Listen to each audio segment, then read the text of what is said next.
अस्सलाम वालेकुम दोस्तों, उम्मीद करता हूँ कि खैर वाफियत से होंगे और प्रॉफिट के अंदर ट्रेडिंग कर रहे होंगे।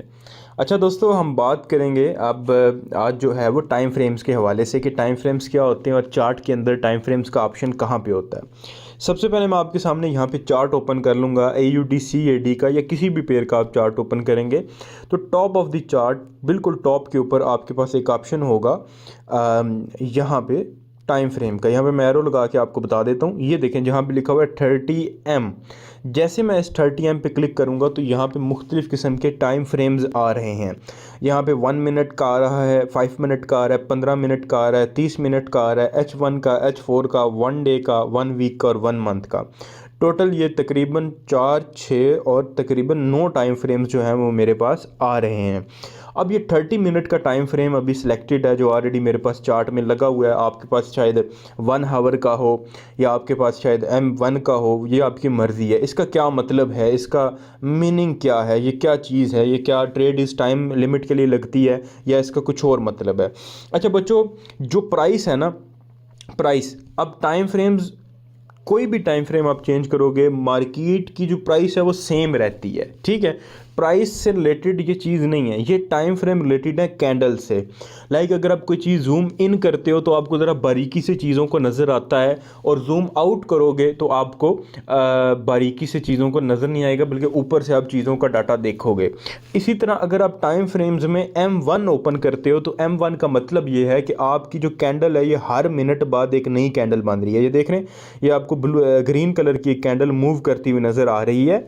मेरी वीडियो के बनाते वक्त ये कैंडल नहीं थी, अभी स्टार्ट हुई है। जैसे ही 1 मिनट आगे गुजरेगा एक नई कैंडल ओपन हो जाएगी। जबकि अगर मैं H1 भी ओपन करता हूं तो आपको प्राइस जो है, जो करंट AUD CAD की प्राइस है 0.8892, ये H1 के ऊपर, H4 D1 मंथ के टाइम फ्रेम के ऊपर भी सेम होगी। लेकिन M1 का मतलब ये है कि M1 का जब चार्ट आप ओपन करेंगे तो हर मिनट बाद एक कैंडल आपको बनती हुई नज़र आएगी। यानी आप चार्ट को मज़ीद बारीकी से देख सकते हो कि हर मिनट के अंदर कितनी ट्रेडिंग हो रही है, कितना हुजम है, कितना वॉल्यूम आ रहा है, लाइक कितने लोग 1 मिनट के अंदर बाइंग या सेलिंग कर रहे हैं। उसको देखने के लिए आपको M1 ओपन करना पड़ेगा। इसी तरह मैं यहाँ पे 30 मिनट का चार्ट ओपन करूँगा तो 30 मिनट में भी प्राइस बिल्कुल सेम है। जस्ट 30 मिनट में ये होगा कि हर 30 मिनट के बाद एक नई कैंडल बनेगी। डेटा आपको यहाँ पे भी शो हो रहा होगा, कैंडल ऊपर नीचे हो रही होगी, बाय सेल जा रही होगी, रुकी नहीं रहती कैंडल। जब मूवमेंट होती है तो बाय सेल वो जाती रहती है। ये ग्रीन कलर की आपको कैंडल नज़र आ रही होगी, ये वाली, तो ये सिर्फ बाय सेल, अगर आप कहें कि M30 पे जो कैंडल्स बिल्कुल रुक जाती हैं, रुकती नहीं हैं। लेकिन 30 मिनट्स का फ़ायदा ये है, या 30 मिनट में क्या होता है कि हर कैंडल, जो नई कैंडल है वो 30 मिनट के बाद बंद होती है और नई कैंडल 30 मिनट के बाद क्लोज़ होती है। अब ये जो आपको कैंडल नज़र आ रही है ग्रीन कलर की, ये 30 मिनट के बाद बिल्कुल बंद हो जाएगी और 30 मिनट के बाद एक नई कैंडल जो है वो ओपन हो जाएगी।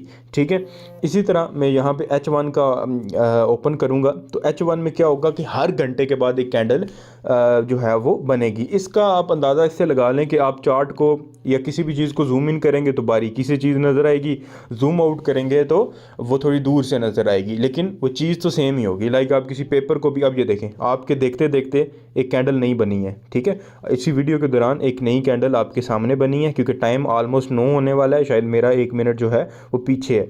तो जैसे ही घंटा गुजरा है, 10 से 9, 8 से 9 हुए हैं, तो ये आपके सामने एक नई कैंडल बनी है। मैं M30 को भी ओपन करूँगा तो M30 पे भी एक नई कैंडल बनी होगी, M15 पे भी एक नई कैंडल बनी होगी, क्योंकि हर 15 मिनट बाद 15 मिनट वाले टाइम फ्रेम पे एक नई कैंडल बन जाती है। प्राइसेस सेम रहती हैं लेकिन इंडिकेटर की जो मूवमेंट होती है वो डिफरेंट हो जाएगी। क्यों? क्योंकि जब आप H1 देख रहे हो तो H1 में घंटे के बाद डाटा अपडेट हो रहा है, तो उसने घंटे के हिसाब से चलना है। उसमें प्रॉफिट भी ज़्यादा होगा, आपको ज़्यादा वेट भी करना पड़ेगा, लॉस भी ज़्यादा होगा। M15 में आपको वेट भी कम करना पड़ेगा और लॉस प्रॉफिट भी जो है वो कम होगा। तो मोस्टली जो हम लोग यूज़ करते हैं वो M15, M30, H1 यूज़ करते हैं।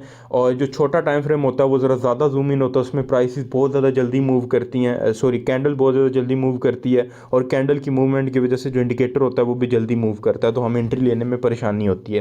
तो M30 H1 में ये होता है कि आराम सुकून से मार्केट की जो इंडिकेटर की रीडिंग होती है, क्योंकि इंडिकेटर कैंडल्स को रीड करके एंट्री देता है। तो जब M1 में हर मिनट बाद एक कैंडल बनेगी तो उसका ये फ़ायदा या नुकसान ये होगा कि मार्केट में मूवमेंट ज़्यादा होगी, तो इंडिकेटर की जो इक्वेशन है वो ज़्यादा मूव करेगी, तो हमारी एंट्री भी मिस हो जाती है और बाद का हमारे एक्यूरेसी भी हमें ज़्यादा नहीं मिलती। जबकि M30 में क्या होगा कि 30 मिनट बाद एक कैंडल अपडेट होगी, उसका ये फ़ायदा होगा कि हम लोग ईज़िली जो है वो वहाँ पे ट्रेड कर सकेंगे। तो टाइम फ्रेम्स का ये तारुफ है, इसका ये मतलब नहीं है कि आप कोई ट्रेड लगाते हो तो वो 30 मिनट के लिए ही लगती है। टाइम फ्रेम जस्ट मार्केट को देखने के लिए, ट्रेड तभी बंद होगी जब आप क्लोज करोगे या आपका बैलेंस ख़त्म हो जाएगा। ट्रेड किसी टाइम लिमिट के लिए या फिक्स टाइम नहीं होता। टाइम फ्रेम्स का मकसद चार्ट को रीड करने के लिए होता है, ठीक है। ये किसी स्पेसिफिक टाइम फ्रेम के ऊपर ट्रेड नहीं लगती है, ट्रेड ओवरऑल आपके अकाउंट पे लगती है। आपने ट्रेड उस टाइम फ्रेम के हिसाब से लगानी और क्लोज करनी होती है, ठीक है। अब अगर आप D1 का चार्ट ओपन करते हो तो उसमें तो हर दिन में एक कैंडल बनेगी, तो इसका मतलब है उसकी एंट्री आने में भी महीने लगेंगे और उसकी प्रॉफिट में आने में ट्रेड को भी शायद कई दिन लग जाएं, क्योंकि एक दिन में एक कैंडल बनती है। प्राइस सेम रहेगी, उसका यह मतलब नहीं होगा कि एक दिन के बाद ट्रेड बंद हो जाएगी। जस्ट आपके चार्ट देखने के लिए टाइम फ्रेम्स को बनाया गया है। तो आज के लिए इतना ही, इंशाल्लाह नेक्स्ट मिलते हैं। अल्लाह हाफिज़।